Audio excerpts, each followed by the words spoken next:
Hello and welcome. How are you doing? Today, we are going to talk about would you date money?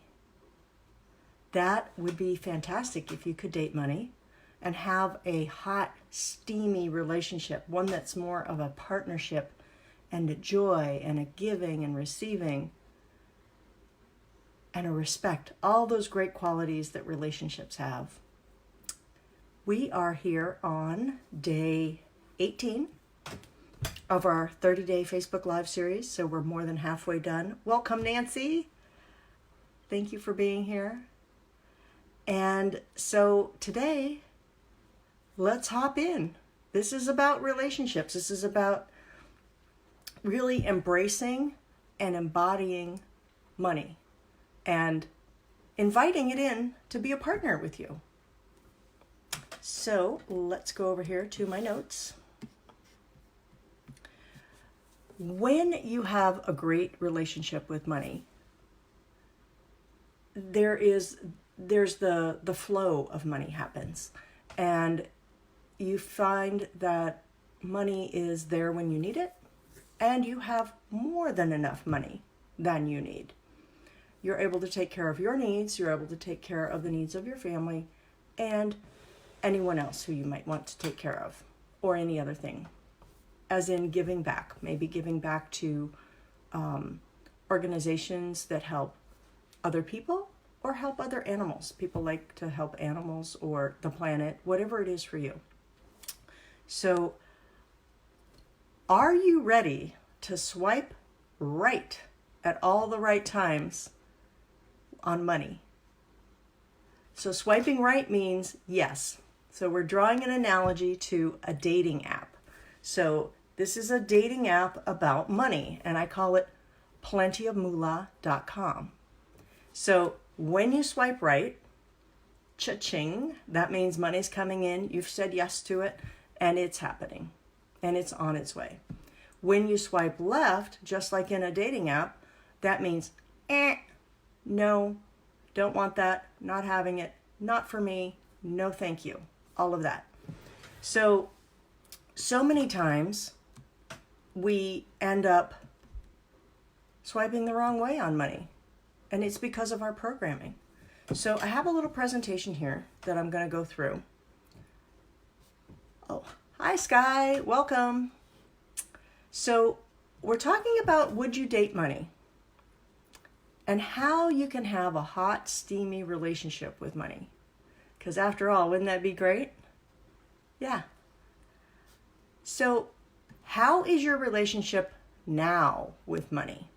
Go ahead and type in the chat or in the comments, type, how's your relationship now? You can give it a short description like wonderful, awesome, couldn't be better. Or it could be, it's a love-hate, it's a push-pull, or a not really feeling it. Wish I didn't have to do anything for it. It would just be there. Wish there was no money at all. My ex-husband,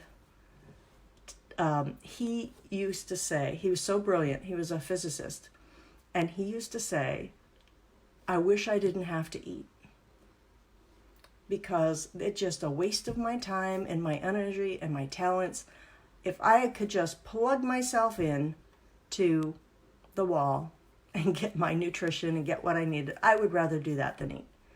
And a lot of people feel that about money.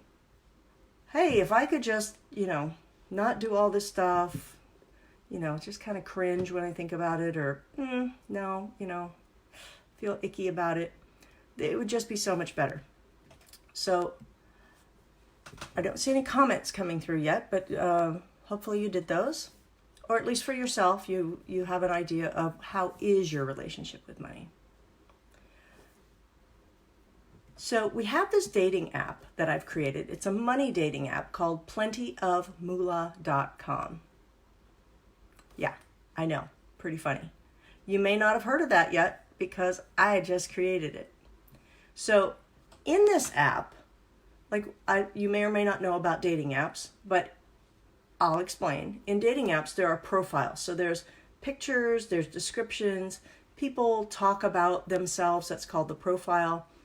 where they say, I like this, I like, puppy dogs, and I like long walks on the beach, and I'm very romantic, and, I'm just fabulous, pick me. Kind of like that. So what we're going to do is we're going to pretend like we're in the dating app. You ready? Okay. So the first profile that you run across is this guy. He's all like sprawled out like this. He's got a cigar and he's got his hand up like this with a glass, and the lady from the side is pouring him some champagne. And he's just like, all sprawled out on the chair. This guy's name is Jerkyrichard. And he's representing our common experience of money, which is more on the negative side, more on the painful side, more of the mistrusting side, that kind of thing. So that's what he's representing. And in his profile, he says things like, well, if you enjoy talking about me all the time, serving me, sacrificing yourself for me, then, hey, I'm your Mr. Icky Right. Pick me. And so what you want to do is you want to swipe left on this guy to say, no, I don't want this guy. But boom, in comes your right hand and you swipe right, which means yes. Like, why would you accept that? Why would you go down that path when you know that that's not the best thing for you? Like, that's just not in your best interest. So then you move on to the next profile. And this is like this very handsome man. And he's got a beach in the background and he just looks like he's like, wow, so yummy. And his name is Dreamy Moolah. How about that? And in his profile, he's representing the truth of money. And he says things like, well, if you enjoy harmony, if you enjoy giving and receiving and support and partnership, then together we will have a great love. Whoa, right there. You say, I'm swiping right on this guy. This is a total yes for me. Cha-ching, ka-ching. This is it. But instead, your left hand comes in, you swipe over this way, and you're like, why did I do that? Why did I go and swipe left? Well, that's because of the programming that we've been talking about in this series. The programming that is in your mindset, heart set, and body set, which is very deep in your unconscious mind. It's deep in your emotions. It's deep in your feelings. It's deep in your physical body. The physical body holds a lot of stuff that we haven't wanted to deal with or weren't able to deal with. Maybe we might have wanted to, but we just didn't have the capacity, the emotional capacity to deal with that, or maybe not the physical capacity as well. So why is it that we would choose to swipe the wrong way? Let's call it the wrong way, the way that's not in our best interest. When we look at Dreamy Moolah and we're like, wow, that's really great. Yeah, that's what I want right there. I really do want to help people. I want to travel. I want to have a comfortable life. I want a lifestyle where I can rest and digest and I can just relax into it. And I want one where there's balance and harmony. Why would we say no to that? Well, it's because we're making a lot of decisions that are based out of fear. Our fight-flight system is activated, fight-flight-freeze system, to be more specific. It's activated. Our sympathetic nervous system is buzzing around like we have our finger in a light socket. And we're just charged up. We can't make very good decisions. Even though we might think they're good, you really can't make them, because the decisions that you really make are the ones that are to help you keep safe, and usually small and not a target to the saber-toothed tiger that your amygdala thinks you have chasing you.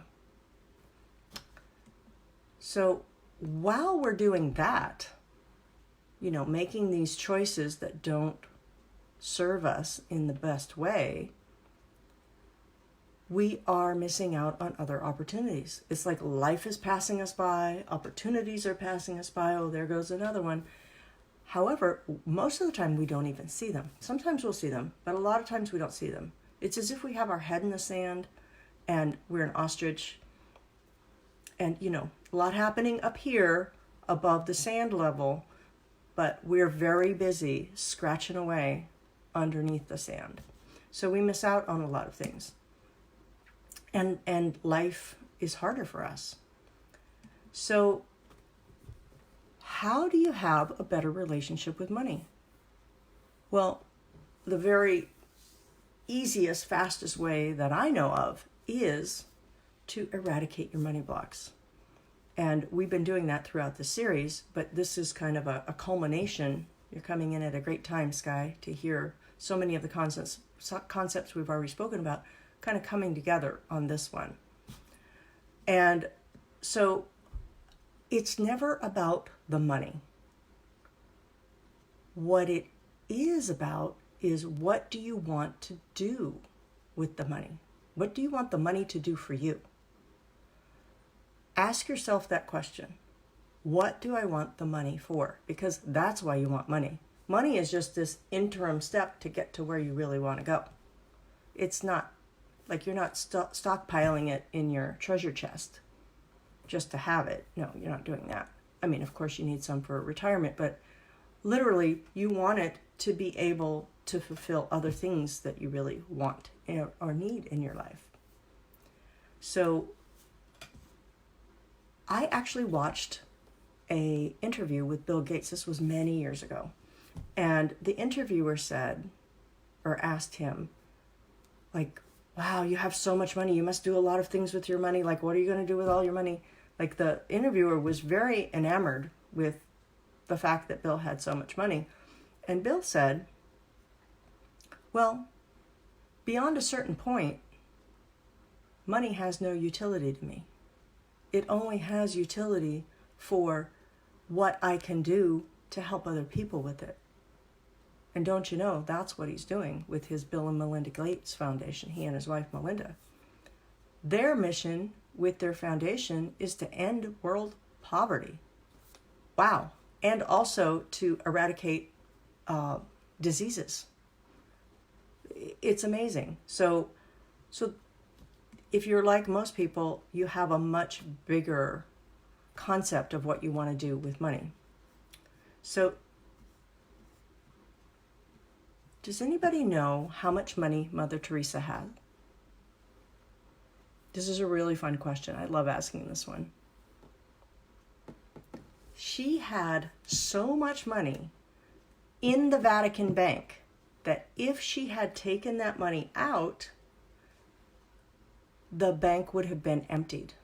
That's how much money she had. Now, she had a huge purpose and a huge impact. And she did it. She loved doing what she did, and she was very passionate about it. And she was able to get other people to help her with that. And that's another message to learn. In a relationship with money, it's also relationships with other people who can help you with money. So getting into relationship with people who have the resources you need, or getting into relationship with people who have other, they can make introductions for you. They can tell you things, they can share things, they know tools or they have tools and they can share that with you. So really nice to know that it's not just a relationship with money, it's a relationship with people. So if you want to make a bigger difference, guess what you're going to need? You're going to need some more money. Yeah, that's how it works. And in order to get more money, you need to start having a better relationship with money. All right. So here is the practical part of our session today.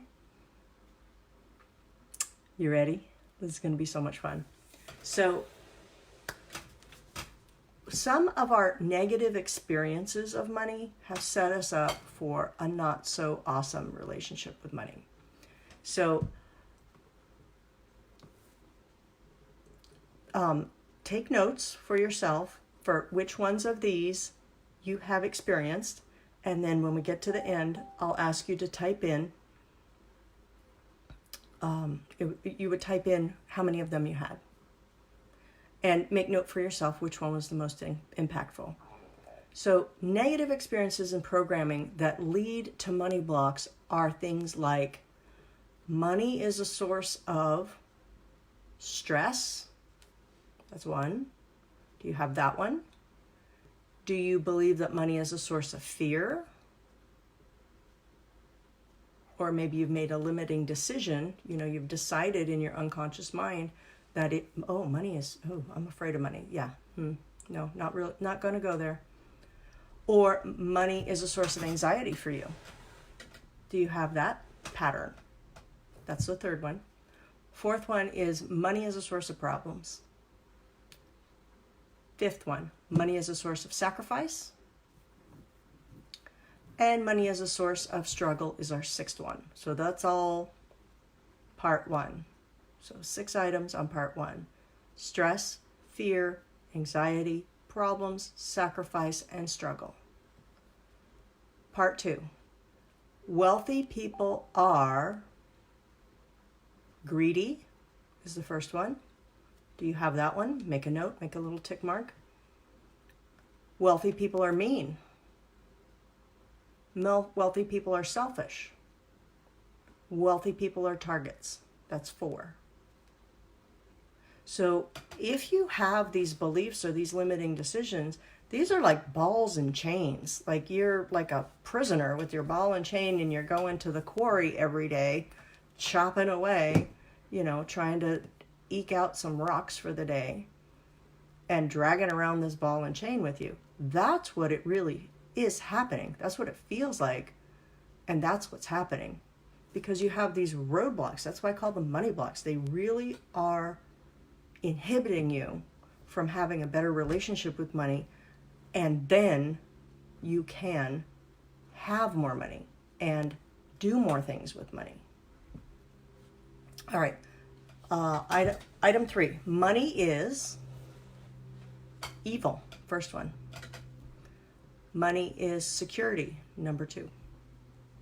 Money is disconnection, meaning not being able to connect with people. One of the common patterns for that is money. If I get wealthy, my friends won't like me anymore, or my family will reject me, or will no longer be accepted by my friends or family, or my friends or family will envy me, or they'll want something from me, or they'll take something from me, or they will hurt me. All these things can be running in the unconscious mind. Money is scary. That's the 4th one. And then the 4th category is if I have more money, someone else must do without. That's number 1. Or someone else will have less.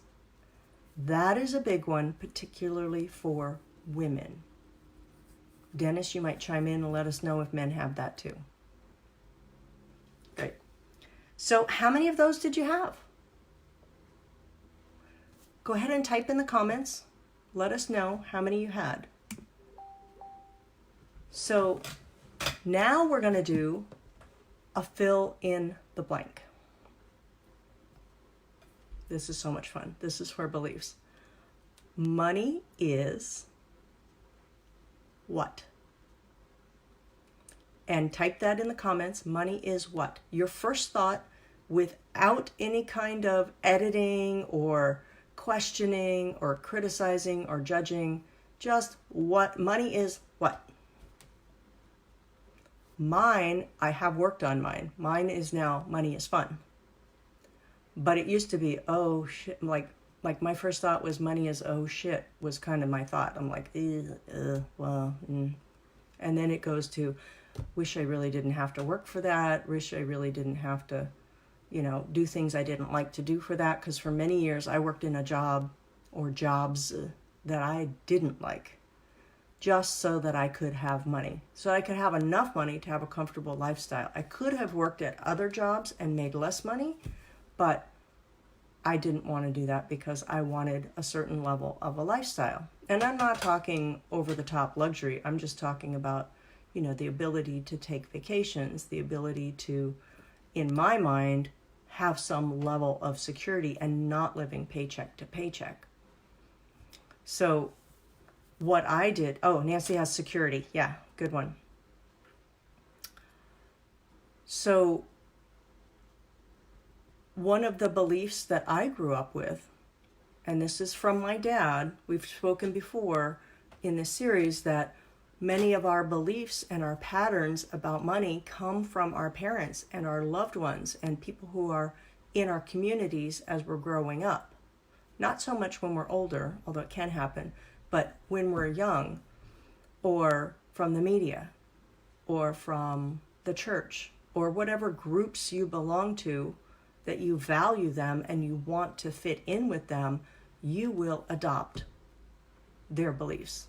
And particularly your parents, because they are your protectors. They are what you need to survive. And how it works in your unconscious mind is, oh, well, they survived, they're doing well, so that must really be a good thing. I better take that one for myself. That's a good one. So one of my dad's beliefs was, and still is, by the way, he's 85. We just cleaned the gutters yesterday. That was fun. He retired at 84, by the way. Just a year and a half ago, I finally convinced him to retire. His beliefs are things like, you don't have to like what you do, you just have to do it. Try that one on. Anybody have that one? Another one that I got from him was, let's see, there's so many. Life is hard and then you die. Another one is, rich people are bastards and bitches. Don't trust them. Rich people cannot be trusted. Rich people will use you. Rich people are bad. There's another couple I wanted to share with you that were really good. Oh, he told me the other day, I'm up here staying with them during the virus situation and getting to spend a lot of time with him. It's quite interesting to see that he still believes these things. The one that popped out was, I wish I was still working because I could use more money. I want more money. Now he's not, he's not upper middle class. I'd say he's middle class and he's comfortable in his retirement. But in his mind, he doesn't connect with a level of, okay, this is enough. This is good. I can stay here. Like I can just live out the rest of my days and all my needs are going to be taken care of, which they will be for him because he has set him up for that situation. But he still thinks he's back in the depression. So that's how deep this can go. And by the way, even though you yourself may have not been born in the depression, if your parents were, or if your parents went through an atrocity, or your grandparents or your great-great-grandparents, that gets passed down as well. There is actually a study that's been done on 4 generations of Jewish people. And the first generation was in the Holocaust. And, that's horrific, of course. That programming is very, very deep. And so that programming about money and other things as well, other areas of life, like relationships, like career, like personal growth, what's the other one? Spirituality and health. All those areas of life, money is one of them, they're all affected by the same programming. So in this study of 4 generations of Jewish families, the first one being in the Holocaust, the others not, back all the way over here to the 4th generation is affected as if they went through it because of the programming in the mindset, the body set, and the heart set. This is how deep it is. All right. So a couple of people just joined us. We are filling in the blanks for some common money beliefs. And so what we're doing is the first thought that comes to your mind. No editing, no judging. When I am rich, fill in the blank. And as you fill in the blank, please type it into the comments. When I am rich, blank. One of the beliefs that I used to have was when I am rich, then I can finally relax. I drove myself so hard. Yeah. Nancy's saying, we just had that discussion with our parents. I think she's referring to the Holocaust example, or some kind of programming through the generations. And then she says, it's why I can't throw away a used yogurt container. Absolutely. That's right. There are, my dad, I'm going to use a lot of examples of dad today, apparently. He has exactly 5 houses. Or not houses. Nancy just said, I'll build a house in Tahoe. Great. That's what made me say houses. But he has 5 outfits. He has a closet of clothes that other people have given him. But he doesn't want to wear other ones until these wear out. And guess what his clothes are? They're from his days of working as a maintenance man at the post office. He didn't wear his own clothes, so to speak. He wore like a uniform, which is, the Dickies very tough fabric, almost jean-like shirt and pants. That's what he wears. He doesn't want anything else. He is just not interested. And he has, the same pair of shoes for a very long time. He just not interested. And there's no talking him into it. Believe me, we've tried for years. Not happening. So that is his programming. This is enough. I don't need any more. So how that affected me was I adopted his principles of, oh my God, I have to work hard. I have to work hard. I have to work hard all the time. And by the way, why would you be trying to enjoy your life and have all of these frivolities of resting and doing nothing? Because the belief is if you're not working, you're lazy. You're lazy. Well, you're not, you can't just sit and rest. And that's what he did. Okay. Anybody else want to share what their belief is? When I'm rich, fill in the blank. I'd love to hear them. Type them in as comments.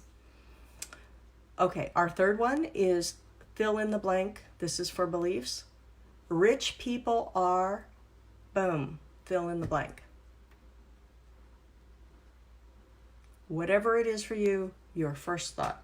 And sometimes 4 or 5 thoughts come in at once. That's usually what happens to me. So whatever your belief is about rich people, if it's on the negative side or at the very least unflattering side, guess what? You are going to self-sabotage yourself so that you do not become rich because you are not a negative person. You're not. So common things for rich people are bad. Rich people are used people. So you're not a bad person.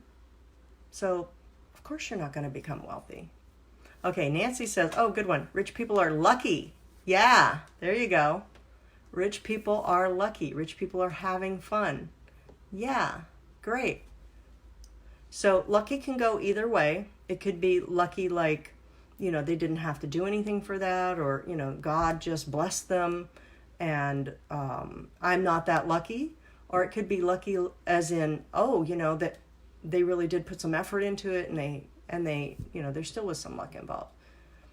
So good one. Way to go. Way to go. You guys are doing good. All right. Our next one. When you have a 7-figure net worth, what are the top 3 things you want to do with your money? This is a game. It's all a big game.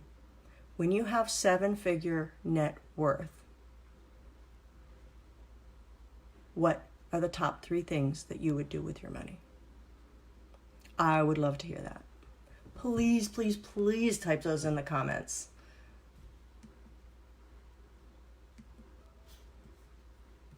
Good.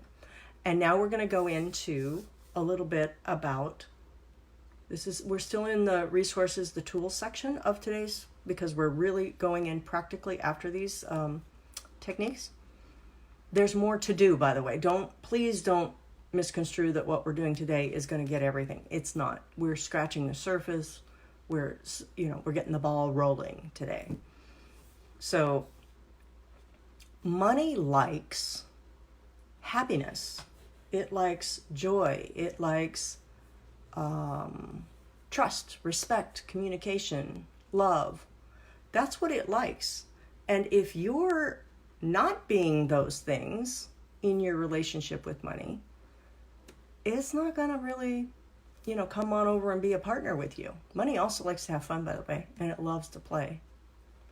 So let's pretend we're going on a date with money. You ready? All right, here we go. I know you're ready. Okay, so you can sit back, get nice and comfy, close your eyes, take 3 nice deep breaths, one at a time, breathing in and breathing out. In and out through the nose, breathing in and out.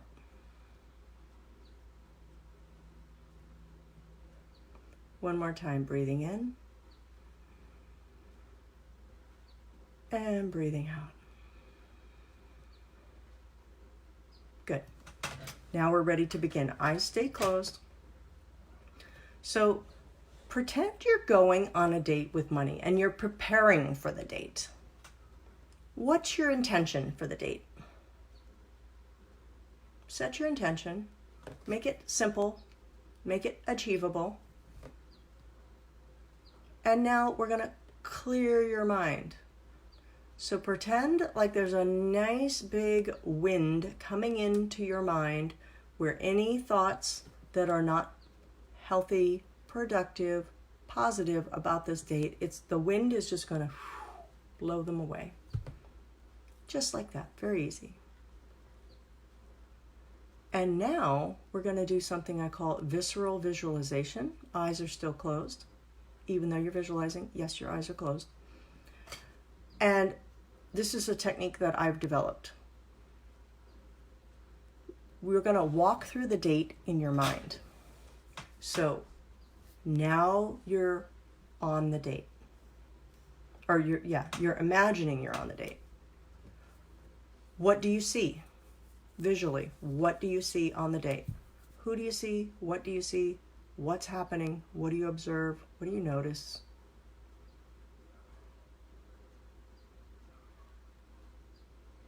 Yeah. What do you hear? What are the sounds you hear? Maybe it's voices. Maybe you're at a restaurant and you hear water being poured, or you hear other people's conversations, or you hear the air conditioner. Whatever you hear, just hear what you hear.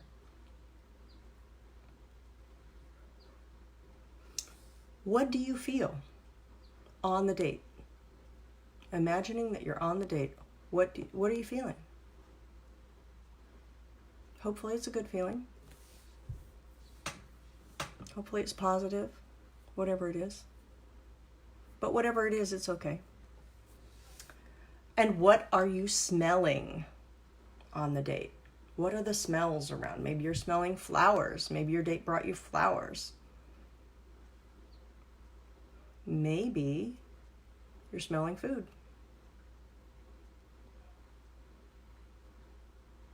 Good. And what do you taste? If there is a taste component to it, like some of these, like if you're out in the park, you're not tasting anything. But if you're at a restaurant or at someone's house eating something, or maybe eating in the park, having a picnic, if eating is involved, then there'll be tastes. So what are you tasting? And how pleasing is the taste to you? It's probably very delicious, I would imagine. And this is your imagination, so you can make it whatever you want. You can pretend that you're eating your favorite food. Calorie-free zone here. So you can eat it all you want, by the way. And what are you saying to yourself? We all have that inner voice, that self-talk, that intuition. What are you saying to yourself? Maybe you're saying, oh, this is going well, or, oh, I'm really having a good time, or this is, wow, I really like this person, or I really like money. You know what? I really like money. Didn't know that money could be so wonderful to be in the presence of. And see yourself feeling safe, being happy, being connected with the money on this date, and laughing. You're laughing, and money's laughing with you. You're laughing all the way to the bank. How about that? Yeah. And then visualize, what are you talking about on this date? What subjects come up? What questions do you have? What answers does money have? What questions does money have for you, and what answers do you have? Money might be saying something to you like, hey, where have you been? Might be saying, why have you been so afraid of me? Why have you treated me the way you have? I just want to play. I want to have fun. I want to serve you. Whatever that conversation is, go with that. Good.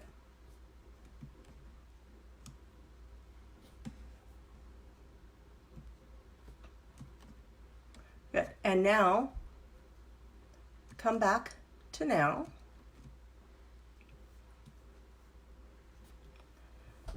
How was that for you? Hopefully you had a great first date, which could lead to a second date, and just keep on going to have that hot, steamy relationship with money. Please type in the comments some feedback of what you noticed, what you felt, what happened on your date. Love to hear that or see that.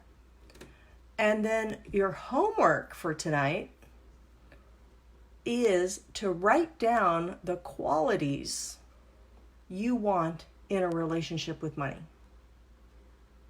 Just like you would if you were, going to be dating a person. I know a lot of us on this call are married, but just pretend, you were, what qualities do you want to have in your relationship with money?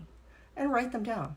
Really write them down, either handwriting or on a computer, it doesn't matter. Good. And I'm going to our topic for tomorrow. So in this series that we're doing, if you would like to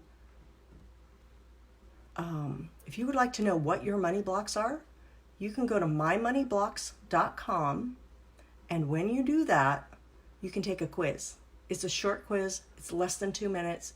You get to know what your money blocks are, and it will tell you in an email that comes right away. So mymoneyblocks.com.